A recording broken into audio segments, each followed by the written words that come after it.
सतगुरु की साजी निवाजी प्यारी सात संगत जी, प्यार और सत्कार से कहना धन निरंकार जी। पाइया तेरे दारे आके रहमता हजारा, दीने राती दाता तेरा शुक्र गुजारा। सात संगत जी, हम हर पल सतगुरु निरंकार दातार का शुक्राना करते चले जाएं। इस प्रभु परमात्मा ने इस सुंदर ब्रह्मांड की रचना की और इसको सुंदर बनाने के लिए स्त्री जाति की रचना की। स्त्री जैसी कोमल मन और दया में मूरत शायद ही और कोई हो। आजकल जमाना बड़ी तेजी से बदल रहा है। प्राचीन और आधुनिक युग की स्त्री में बहुत बड़ा अंतर है। यदि हम प्राचीन इतिहास देखें तो पता चलता है कि प्राचीन स्त्री भी किसी से कम नहीं थी। पुराने जमाने की स्त्री भी किसी से कम नहीं थी। झांसी की रानी महारानी लक्ष्मीबाई, अमृता प्रीतम, दलीप कौर टिवाणा, रजिया बेगम, भूतपूर्व प्रधानमंत्री श्रीमती इंदिरा गांधी, क्या यह स्त्रियां नहीं थी? आज जब हम यह कहते हैं कि स्त्री पुरुषों से किसी भी फील्ड में कम नहीं है, तब हमारे मन में कई तरह के क्वेश्चन उठते हैं। जिस तरह जमाने में बदलाव आ रहा है, क्या उसी तरह से स्त्रियों में भी बदलाव आ रहा है? क्या आजकल भी लड़कियों के साथ पहले जैसा व्यवहार नहीं हो रहा? क्या लड़कियों द्वारा की गई आत्महत्या या उनकी हत्याओं के समाचार नहीं सुनाई देते? इन सभी बातों को सोचकर यह महसूस होता है कि समय आगे बढ़ रहा है, परंतु हमारी सोच आगे नहीं बढ़ रही है। यदि हम इस तरफ देखें तो पाएंगे कि लड़की को जन्म से ही अशुभ मानकर तिरस्कृत किया जाता है। यह कितनी दुख की बात है कि माँ भी बच्ची के जन्म को अच्छा नहीं समझती। लड़कियों को माता पिता के प्यार का कम अधिकारी समझा जाता है।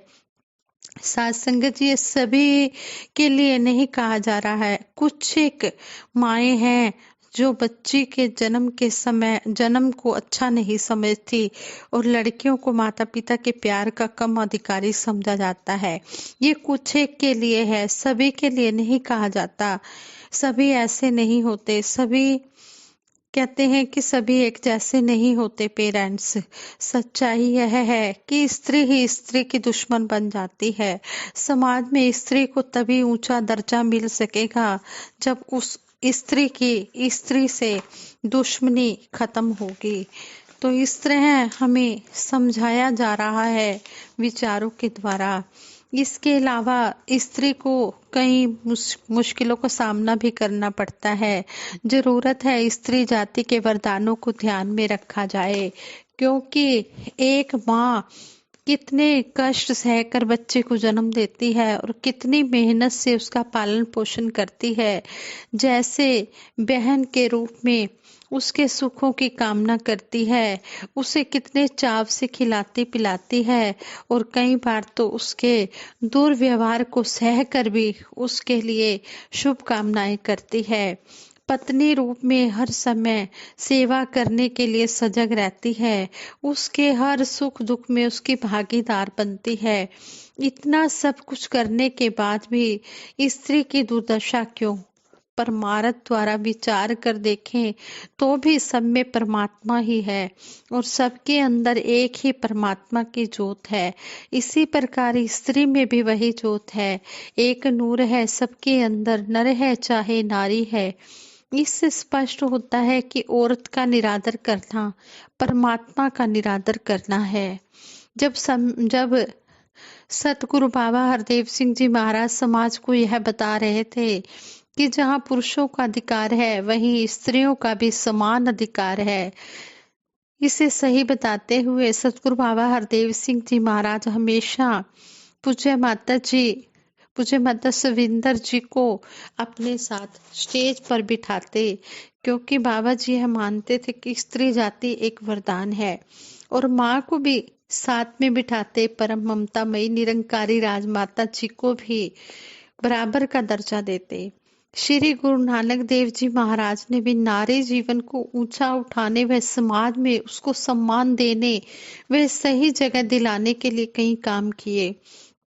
उन्होंने भी स्त्री को वरदान समझते हुए यह बात कही, सो क्यों मंदा आखिए जित जम्मे राजान।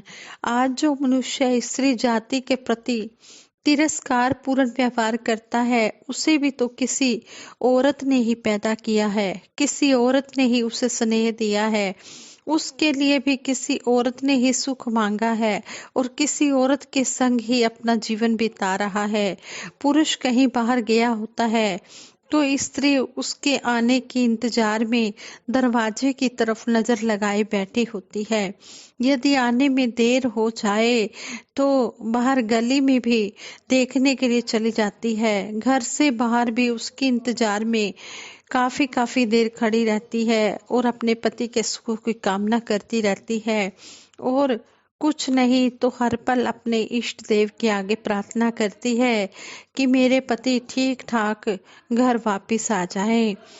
वह अपने पति को पति परमेश्वर मानकर पूजा करती है और जरूरत है स्त्री जाति के वरदानों को ध्यान में रखा जाए। याद रखना चाहिए कि किस प्रकार एक माँ कष्ट उठाकर भी बच्चे को जन्म देने से लेकर उसे पालन पोषण से उसके पालन पोषण में इतनी मेहनत करती है, उसे पालने पोषने में इतनी मेहनत करती है। सर्दियों में भी वह स्वयं गीले में सोती है और बच्चे को सुखी जगह पर सुलाती है, बल्कि वह ममता में मूर्ति हर हालातों में बच्चे की परवरिश करती है। फिर भी कितनी दुर्दशा हो रही है, कितना शोषण हो रहा है। सामाजिक पक्ष से हमें चाहिए कि कभी भूल कर भी नारी के साथ हो रहे अत्याचार के साथ सहमति ना की जाए और ना ही स्वयं कभी ऐसा कर्म करें। माता पिता को चाहिए कि अपनी बच्चियों को योग्य शिक्षा के साथ साथ घरेलू व सामाजिक विशेष तौर से स्वच्छ आचरण भी सिखाना चाहिए। एक महान लेखक का कहना है, फैशन बुरे आचरण के लिए एक बीज का काम करता है, इसलिए बच्ची को सादगी भरा भरपूर जीवन जीने की प्रेरणा दी जाए ताकि उसका ध्यान भक्ति में लगा रहे। बच्ची की शादी के समय किसी प्रकार का समझौता करने की बजाय अच्छा हो अगर उसकी भावनाओं के सम्मान को देखते हुए कोई फैसला किया जाए, और भी सही होगा। शादी के समय बच्ची की शारीरिक बनावट, रंग रूप, कद काठ और स्वभाव आदि का भी ध्यान रखकर वर ढूंढा जाए। शादी के लिए बच्चे व बच्ची का शारीरिक विकास होना बहुत जरूरी है। सही उम्र में बच्ची की शादी कर दी जाए ताकि बच्ची को शादी के बाद आने वाली उलझनों से बचा जा सके। यानी कि बच्ची की सही उम्र में शादी करनी चाहिए, ना छोटी उम्र में शादी करनी चाहिए और ना ही ज़्यादा बड़ी उम्र में शादी करनी चाहिए। शादी की जो उम्र बताई गई है 21 साल में लड़कियों की शादी हो जानी चाहिए और 25 साल तक लड़कों की शादी कर देनी चाहिए। पुरुष का यदि कोई साथी है तो वो सिर्फ उसकी पत्नी ही होती है। पुरुष थका हारा जब घर की चारदीवारी में प्रवेश करता है तो पत्नी ही उसको मुस्कान देती है, उसको राहत देती है और जो कहीं से मिलना भी आसान नहीं है। पत्नी पति को पति परमेश्वर के रूप में देखती है। जब पत्नी भी खुशी से खिले चेहरे से अपने पति का स्वागत करती है तो जन्नत वही घर पर ही उतर आती है। पत्नी के किए हुए हर काम की पति तारीफ करे। यदि पति अपने लिए कुछ लेता है तो पत्नी को भी बराबर का दर्जा देते हुए कुछ उसके लिए भी ले। अकेले भोजन करने की बजाय इकट्ठे बैठकर खाना खाने को अहमियत दे। इकट्ठे खाना खाने से प्यार बढ़ता है और औरत अपने को हीन भाव से बचाकर एक पूर्ण साथी बनकर जीवन में खुशियां बिखेरती है। गृहस्थ जीवन के प्रति जागरूक होते हुए पुरुष औरत के साथ दोस्ती का रवैया धारण करे। वो अपने आप को ऐसे माने जैसे हम जीवन के दो पहिए हैं, मित्र हैं और इसलिए हर दुख सुख के साथी हैं। एक औरत ही है जो पुरुष के शारीरिक, मानसिक, आर्थिक आदि हर संकट में सहायक होती है। यद्यपि बच्चे, बेटे, बेटियां संगी साथी होते हैं, पर जो सांझ अपनी पत्नी के साथ होती है, वो किसी और के साथ नहीं हो सकती। जो बात एक पुरुष अपनी पत्नी के साथ कर सकता है, वो किसी दूसरे के साथ नहीं कर सकता। इससे स्पष्ट है कि औरत हर तरह से पुरुष के लिए एक वरदान साबित होती है। पुरुष के लिए परमात्मा की ओर से सबसे कीमती तोहफा है तो सिर्फ एक औरत ही है। यह बात मशहूर है, फेमस है कि संसार में जितने भी महान व्यक्ति हुए हैं, उसके उनके पीछे किसी न किसी औरत की कुर्बानियों भरा महान जीवन अवश्य होता है। इसलिए सच्चाई यह है कि औरत और पुरुष एक दूसरे के बिना जीरो हैं। आज समय का पैगंबर भी यही संकेत कर रहा है कि भक्ति अपने घर से ही शुरू करें। इसका सीधा संकेत पत्नी, बच्चों व परिवार की तरफ है।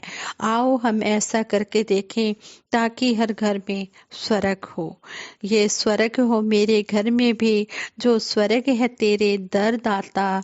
मंदिर सा लगे मेरा घर आंगन, ऐसी रहमत कर दाता।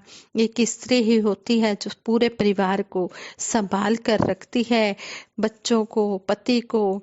स्त्री है वो अपने घर को स्वर्ग बना देती है। स्त्री के बिना घर घर नहीं बन सकता। इसलिए स्त्री का, हम नारी जाति का सम्मान करें, औरत का सम्मान करें, नारी का सम्मान करें। हर जगह से, हर तरफ से हम नारी का ख्याल रखें, नारी को सम्मान दें, जो सम्मान उसे मिलना चाहिए। हाँ संगत जी, ये विचार आप जी को कैसे लगे, आप जी ये जरूर बताना और दासी को आशीर्वाद देना कि दासी अच्छे से अच्छे विचार जो आप जी के चरणों में सीखती है, वो आप जी के चरणों में रखती चली जाए और आप जी से सीखती चली जाए। दासी में ऐसा कोई गुण नहीं है जो दासी आप जी के सामने रख सके। दासी को आशीर्वाद देना कि दासी इसी तरह आप जी के चरणों में जुड़ी रहे और सेवा, सिमरन, सत्संग भरपूर से भरपूर करती चली जाए। हाँ संगत जी, प्रेम से कहना, धन निरंकार जी सभी के भले की कामना के लिए दासी सिमरन कराएगी। सभी ने मिलकर सिमरन में साथ देना है। तू ही निरंकार, मैं तेरी शरण हाँ, मैनू बख्श लो। तू ही निरंकार, मैं तेरी शरण हाँ, मैनू बख्श लो। तू ही निरंकार, मैं तेरी शरण हाँ, मैनू बख्श लो। बोलिए सतगुरु माता सुदीक्षा सविंदर हरदेव जी महाराज की जय। निरंकारी राजमाता गुरु बचन अवतार की जय। साथ संगत जी प्यार से कहना, दान निरंकार जी।